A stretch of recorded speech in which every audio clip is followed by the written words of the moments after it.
So I wanted to do a quick vlog on this really interesting topic that's happened since I posted this video on expensive bikes.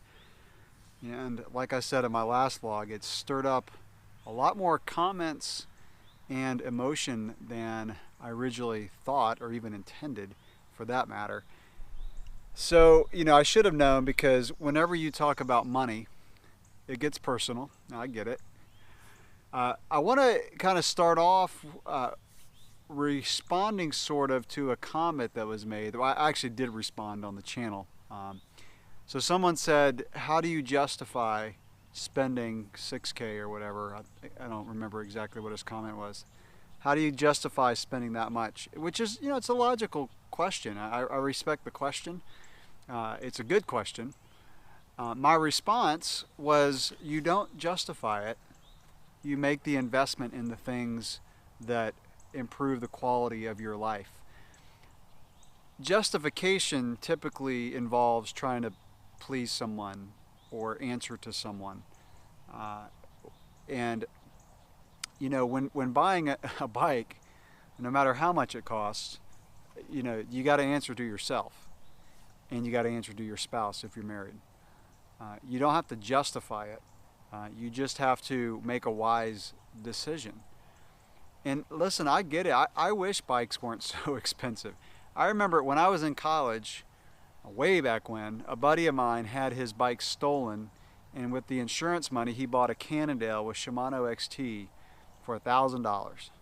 Back then, $1,000 literally bought the best high-end bike. Back then, Shimano XT was the highest end component group you could get. XTR wasn't even out yet.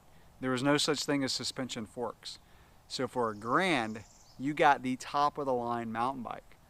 Today to get the top of the line mountain bike, you're talking at least $6,000. Fortunately, with a little bit of sponsorship help from my local shop, I get some pretty good discounts. But it's a very reciprocal relationship. I get it. I wish bikes weren't so expensive.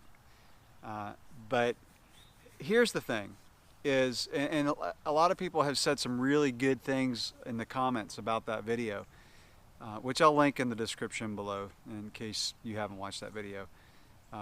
But people have talked about how, once you go over about $2,000, and I'm kind of reading between the lines, but I want to comment on this.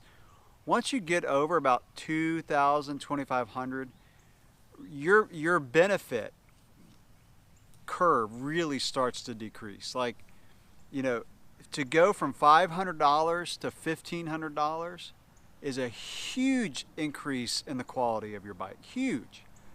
But to go from $1,500 to $3,000, or let's say $1,500 to $2,500, yeah, your benefit starts to decrease. You can still, you can still get a pretty good return on your investment.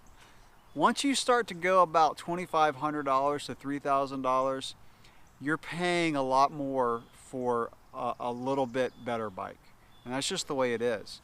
Other people have commented the fact, and I thought this was good, that to produce a bike, there's a lot of R&D that goes into bikes.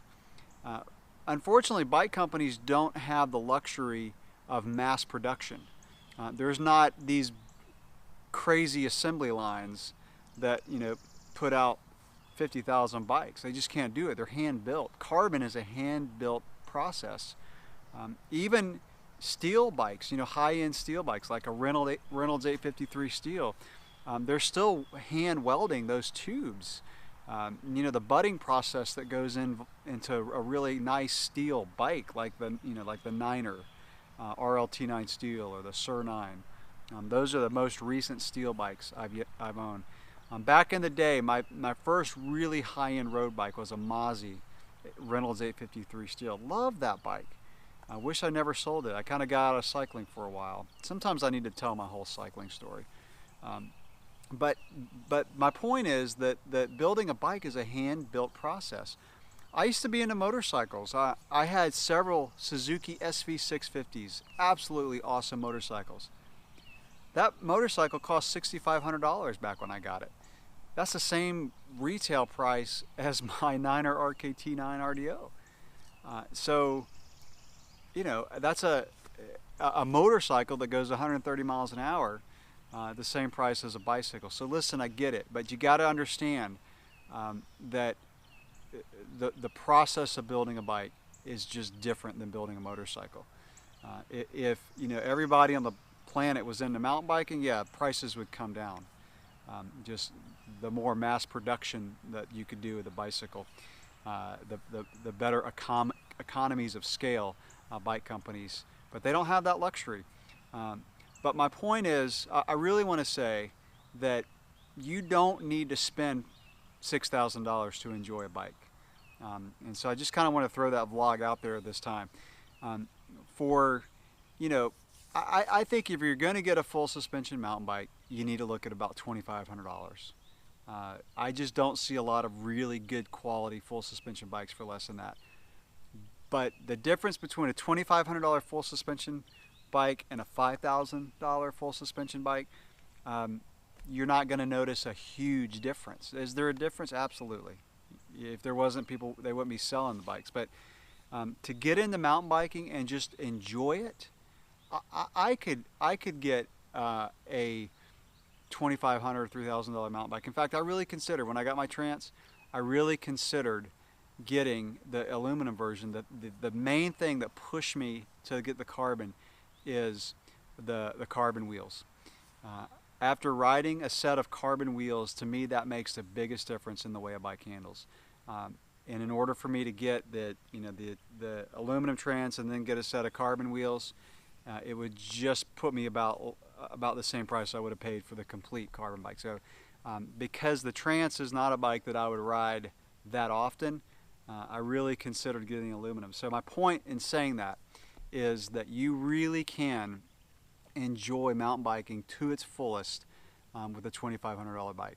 If you're looking at a hardtail, I would say you probably want to get one that's about $1,500. That's about the price range of getting a bike that you don't need to upgrade too soon. And that's a good point that I want to make, and I'll probably make it in this next video that I'm going to make about bike buying, is if you are pretty confident you're going to enjoy the sport of mountain biking, you don't want to buy a $400 bike or $600 bike and then 3 months down the road want to upgrade everything on it. You're so much better off buying a $1,500 bike and just riding it for a couple years and not having to upgrade much on it. And again, I'll go into this when I make this next video, but wheels are the biggest thing that you can upgrade on a bike and get a really good return. And the nice thing about that is you can save the old wheels, put them back on the bike when you eventually sell it, and keep those other wheels and maybe put it on your next bike. So just a lot of different options. That's my vlog for today. The main point I want to make in this vlog is that you do not have to spend $6K on a road or gravel or mountain bike to really enjoy it. So again, in the next couple weeks, I'm going to put out a video that really, I'm going to go through websites. I'm going to look at some of the big brands, Trek, Giant, Specialized, and I'm going to just point out some bikes that I think are really good entry-level bikes. We'll look at hardtails and we'll look at full suspension, and really hone in on what do you need to do, what do you need to spend to really get into the sport of mountain biking and enjoy it. And I'll even talk about what gear you need to get when you get into the sport of mountain biking, helmet, shorts, whatever. So anyway, thanks for watching today's vlog, and I'll catch you in the next one.